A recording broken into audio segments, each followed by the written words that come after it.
بسم اللہ الرحمن الرحیم۔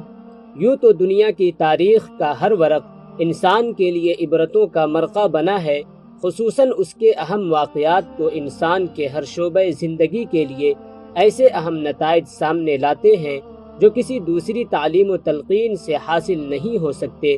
اسی لیے قرآن کریم کا ایک بہت بڑا حصہ قصص اور تاریخ پر مشتمل ہے۔ قرآن مجید نے تاریخ کو تاریخ کی حیثیت یا کسی قصہ و افسانہ کی صورت میں مدون و مرتب شکل میں پیش نہیں کیا۔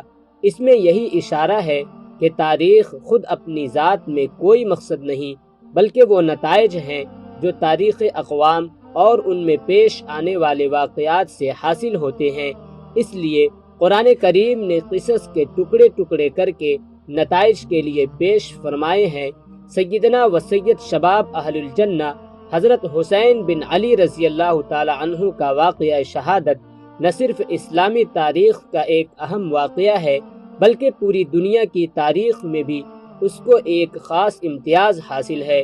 اس میں ایک طرف ظلم و جور اور سنگ دلی اور بے حیائی و محسن کشی کے ایسے ہولناک اور حیرت انگیز واقعات ہیں کہ انسان کو ان کا تصور بھی دشوار ہے، اور دوسری طرف اعلی اطہار رسول اللہ صلی اللہ علیہ وسلم کے چشم و چراغ اور ان کے 70-72 متعلقین کی چھوٹی سی جماعت کا باطل کے مقابلے پر جہاد اور اس پر ثابت قدمی اور قربانی اور جانثاری کے ایسے محیر العقول واقعات ہیں جن کی نظیر تاریخ میں ملنا مشکل ہے، اور ان دونوں میں آنے والی نسلوں کے لیے ہزاروں عبرتیں اور حکمتیں پوشیدہ ہیں۔ واقعہ شہادت جب سے پیش آیا اس وقت سے لے کر آج تک اس پر علاوہ مفصل کتب تاریخ کے مستقل کتابیں اور رسالے ہر زبان میں بے شمار لکھے گئے ہیں، لیکن ایسے وقائع جن سے عوام و خاص کا دلی تعلق ہو اس میں غلط سلط روایات کی آمیزش کچھ مستبعد نہیں۔ میں نے اس زیر نظر رسالہ میں اس کی کوشش کی ہے کہ غیر مستند روایت نہ آ پائے۔ اس کا اصل متن تاریخ کامل ابن اسیر ہے، جو عزیز الدین ابن اسیر جزری کی تصنیف اور کتب تاریخ میں ہر طبقہ میں مقبول و مستند مانی گئی ہے۔ دوسری کتب تاریخ طبری، تاریخ الخلفاء، اصحاف الراغبین وغیرہ اور کتب حدیث سے بھی اقتباسات لیے گئے ہیں جن کا حوالہ دیا گیا ہے۔ یہ واقعات دریائے خون ہیں جس میں داخل ہونا آسان نہیں۔ ان واقعات کو لکھنے اور دیکھنے سننے کے لیے بھی جگر کو تھام کر بیٹھنا پڑتا ہے۔ میں مختصر طور پر ان کو پیش کر رہا ہوں۔ وما توفیقی الا باللہ۔ حضرت ذی النورین عثمان غنی رضی اللہ تعالی عنہ کی شہادت سے فتنوں کا ایک غیر منتخب سلسلہ شروع ہو جاتا ہے۔ اس میں منافقین کی سازشیں، بھولے بھالے مسلمانوں کے جذبات سے کھیلنے کے واقعات پیش آتے ہیں۔ مسلمانوں کے آپس میں تلوار چلتی ہے۔ مسلمان بھی وہ جو خیر الخلائق بعد الانبیاء کہلانے کے مستحق ہے۔ خلافت کا سلسلہ اب جب امیر معاویہ رضی اللہ تعالی عنہ پر پہنچتا ہے تو حکومت میں خلافت راشدہ کا وہ مثالی رنگ نہیں رہتا جو خلفائے راشدین کی حکومتوں کو حاصل تھا۔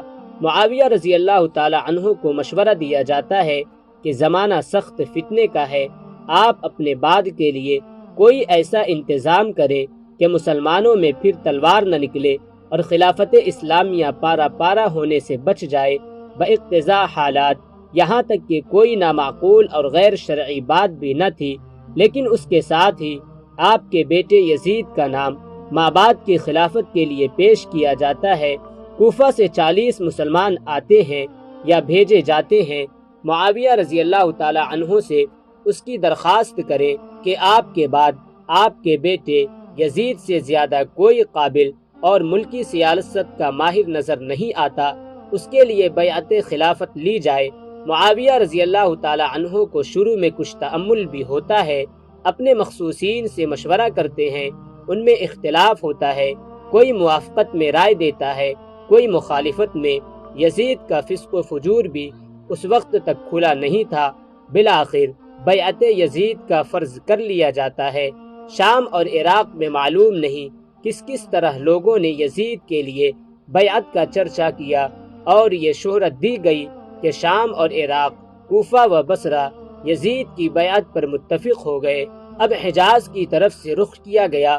حضرت معاویہ رضی اللہ تعالی عنہ کی طرف سے امیر مکہ و مدینہ کو اس کام کے لیے معمور کیا گیا کہ مدینہ کا عامل مروان تھا، اس نے خطبہ دیا اور لوگوں سے کہا، امیر المؤمنین معاویہ رضی اللہ تعالی عنہ، ابو بکر رضی اللہ تعالی عنہ، عمر رضی اللہ تعالی عنہ کی سنت کے مطابق یہ چاہتے ہیں کہ اپنے بعد کے لیے یزید کی خلافت پر بیعت لی جائے۔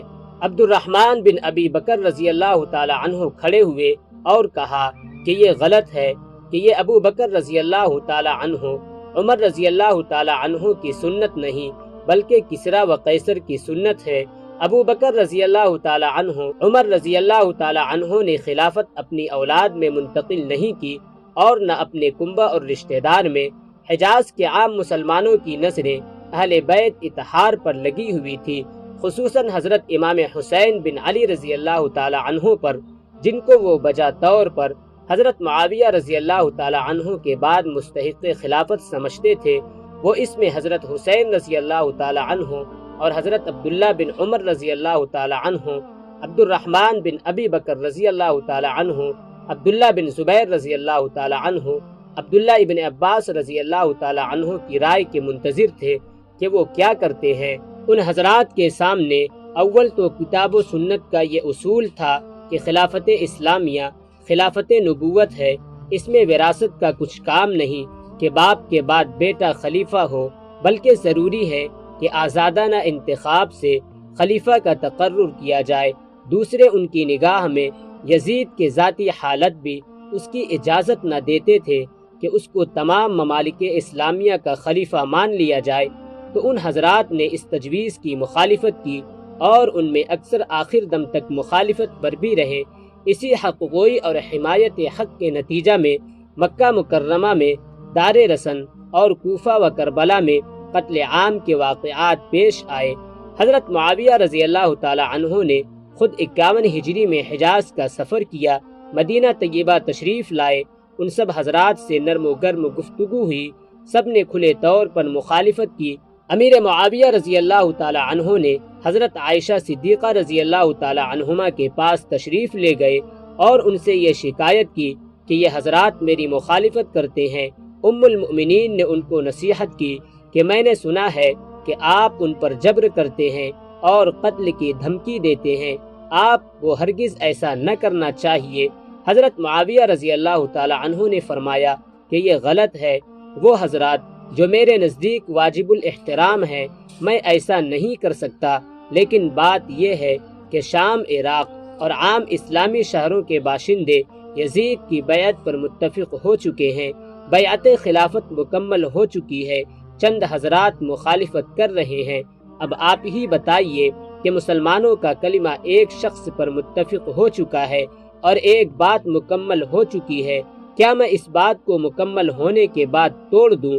ام المؤمنین رضی اللہ تعالی عنہا نے فرمایا، یہ تو آپ کی رائے ہے، آپ جانے، لیکن میں یہ کہتی ہوں کہ ان حضرات پر تشدد نہ کیجیے، احترام و رفق کے ساتھ ان سے گفتگو کیجیے۔ حضرت معاویہ رضی اللہ تعالی عنہ نے ان سے وعدہ کیا کہ میں ایسا ہی کروں گا۔ حضرت حسین رضی اللہ تعالی عنہ اور عبداللہ بن زبیر رضی اللہ تعالی عنہ حضرت معاویہ رضی اللہ تعالی عنہ کے قیام مدینہ کے زمانہ میں یہ محسوس کرتے تھے کہ ہمیں مجبور کیا جائے گا، اس لیے مع اہل و عیال مکہ مکرمہ پہنچ گئے۔ عبداللہ بن عمر رضی اللہ تعالی عنہ، عبد الرحمن بن ابی بکر رضی اللہ تعالی عنہ حج کے لیے مکہ تشریف لے گئے۔ مدینہ کے بعد حضرت معاویہ رضی اللہ تعالی عنہ حج کے لیے مکہ مکرمہ تشریف لائے۔ یہاں اول حضرت عبداللہ بن عمر کو بلایا اور فرمایا، اے ابن عم، تم مجھ سے کہا کرتے تھے کہ مجھے ایک رات ایسی گزارنا پسند نہیں جس میں میرا کوئی امیر نہ ہو۔ میں نے اس امر کے پیش نظر اپنے بعد کے لیے یزید کی خلافت پر بیعت لے لی ہے کہ میرے بعد مسلمانوں میں افراتفری نہ پھیلے۔ سب مسلمان اس بات پر متفق ہو گئے۔ تعجب ہے کہ آپ اختلاف کر رہے ہیں۔ آپ کو متنبہ کرتا ہوں کہ مسلمانوں کے جمع شدہ نظم کو مختل نہ کریں اور فساد نہ پھیلائیں۔ حضرت عبداللہ بن عمر رضی اللہ تعالی عنہ نے حمد و صلات کے بعد فرمایا کہ آپ سے پہلے بھی خلفاء تھے اور ان کے بھی اولاد تھی۔ آپ کا بیٹا کچھ ان کے بیٹوں سے بہتر نہیں، مگر انہوں نے اپنے بیٹوں کے لیے رائے قائم نہیں کی جو آپ اپنے بیٹے کے لیے کر رہے ہیں، بلکہ انہوں نے مسلمانوں کے اجتماعی مفاد کو سامنے رکھا۔ آپ مجھے تفریق ملت سے ڈراتے ہیں، سو اب یاد رکھیں کہ میں تفریق بین المسلمین کا سبب ہرگز نہ بنوں گا۔ میں مسلمانوں کا ایک فرد ہوں، اگر سب مسلمان کسی راہ پر پڑ گئے تو میں بھی ان میں شامل رہوں گا۔ اس کے بعد عبد الرحمن بن ابی بکر رضی اللہ تعالی عنہ سے اس معاملہ میں گفتگو فرمائی۔ انہوں نے شدت سے انکار کیا کہ میں کبھی اس کو قبول نہیں کروں گا۔ پھر عبداللہ بن زبیر رضی اللہ تعالی عنہ کو بلا کر خطاب کیا، انہوں نے بھی ایسا ہی جواب دیا۔ اس کے بعد حضرت حسین رضی اللہ تعالی عنہ اور عبداللہ ابن زبیر رضی اللہ تعالی عنہ خود جا کر حضرت معاویہ رضی اللہ تعالی عنہ سے ملے اور ان سے کہا کہ آپ کے لیے یہ کسی طرح مناسب نہیں ہے کہ آپ اپنے بیٹے یزید کے لیے بیعت پر اصرار کریں۔ ہم آپ کے سامنے 3 صورتیں رکھتے ہیں جو آپ کے پیشتروں کی سنت ہے۔ نمبر 1، آپ وہ کام کریں جو رسول اللہ صلی اللہ علیہ وسلم نے کیا کہ اپنے بعد کے لیے کسی کو متعین نہیں فرمایا بلکہ مسلمانوں کی رائے عامہ پر چھوڑ دیا۔ نمبر 2، یا وہ کام کریں جو ابو بکر رضی اللہ تعالی عنہ نے کیا کہ ایک ایسے شخص کا نام پیش کیا جو نہ ان کے خاندان کا ہے نہ ان کا کوئی قریبی رشتہ دار ہے اور اس کی اہلیت پر بھی سب مسلمان متفق ہیں۔ نمبر 3، یا وہ صورت اختیار کرے جو حضرت عمر رضی اللہ تعالی عنہ نے کی کہ اپنے بعد کا معاملہ 6 آدمیوں پر دائر کر دیا۔ اس کے سوا ہم کوئی چوتھی صورت نہیں سمجھتے کہ نہ قبول کرنے کے لیے تیار ہیں۔ مگر معاویہ رضی اللہ تعالی عنہ کو اپنی اس رائے پر اصرار رہا کہ اب تو یزید کے ہاتھ پر بیعت مکمل ہو چکی ہے، اس کی مخالفت آپ لوگوں کو جائز نہیں ہے۔ حضرت امیر معاویہ رضی اللہ تعالی عنہ کی زندگی میں تو یہ معاملہ یہیں تک رہا کہ شام اور عراق کے تو عام لوگوں نے یزید کی بیعت کو قبول کر لیا، اور دوسرے حضرات نے جب یہ دیکھا کہ یزید پر مسلمانوں کی بڑی تعداد مجتمع ہو گئی تو بحالت مجبوری انہوں نے بھی مسلمانوں کو انتشار اور تفرقہ سے بچانے کے لیے اس کی بیعت قبول کر لی۔ مگر اہل مدینہ اور خصوصاً حضرت امام حسین رضی اللہ تعالی عنہ، حضرت عبداللہ بن عمر رضی اللہ تعالی عنہ، حضرت عبداللہ بن زبیر رضی اللہ تعالی عنہ بیعت یزید سے انکار پر ثابت قدم رہے اور کسی کی پرواہ کیے بغیر حق بات کا اعلان کرتے رہے کہ یزید ہرگز اس قابل نہیں کہ اس کو خلیفۃ المسلمین بنایا جائے، یہاں تک کہ حضرت معاویہ رضی اللہ تعالی عنہ کی وفات ہو گئی اور یزید بن معاویہ نے ان کی جگہ لے لی۔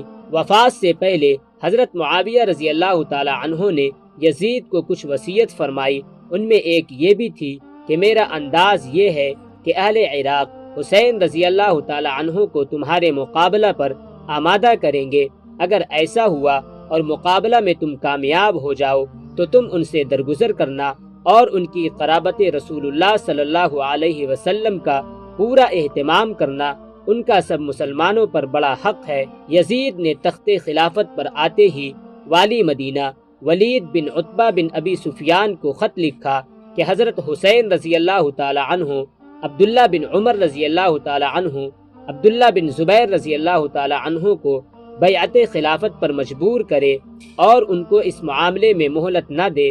ولید کے پاس جب یہ خبر پہنچا تو فکر میں پڑ گیا کہ اس حکم کی تعمیل کس طرح کرے۔ مروان بن حکم جو ان سے پہلے والی مدینہ رہ چکا تھا اس کو مشورہ کے لیے بلایا۔ اس نے مشورہ دیا کہ ابھی تک حضرت امیر معاویہ رضی اللہ تعالی عنہ کی وفات کی خبر مدینہ میں شائع نہیں ہوئی، مناسب یہ ہے کہ ان لوگوں کو فوراً بلا لیا جائے، اگر وہ یزید کے لیے بیعت کر لے تو مقصد حل ہے، ورنہ سب کو وہیں قتل کر دیا جائے۔ ولید نے اسی وقت عبداللہ بن عمرو بن عثمان کو حضرت حسین اور عبداللہ ابن زبیر رضی اللہ تعالی عنہ کے پاس بلانے کے لیے بھیجا۔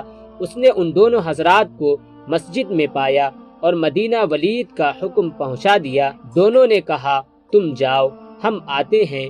اس کے جانے کے بعد حضرت عبداللہ بن زبیر رضی اللہ تعالی عنہ نے حضرت حسین رضی اللہ تعالی عنہ سے کہا کہ یہ وقت امیر کی مجلس کا نہیں ہے، اس وقت ہمیں بلانے میں کوئی خاص راز ہے۔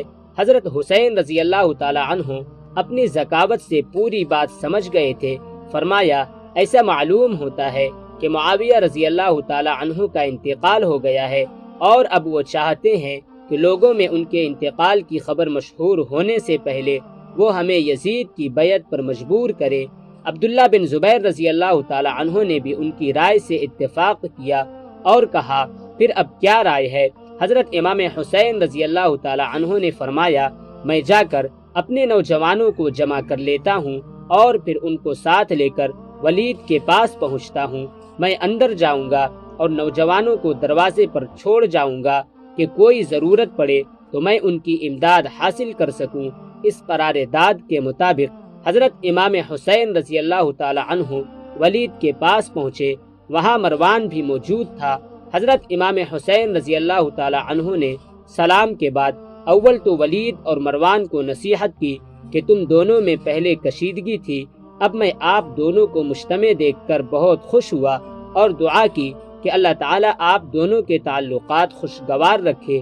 اس کے بعد ولید بن یزید کا خط حضرت امام حسین رضی اللہ تعالی عنہ کے سامنے رکھ دیا، جس میں حضرت معاویہ رضی اللہ تعالی عنہ کی وفات کی خبر اور اپنی بیعت کا تقاضا تھا۔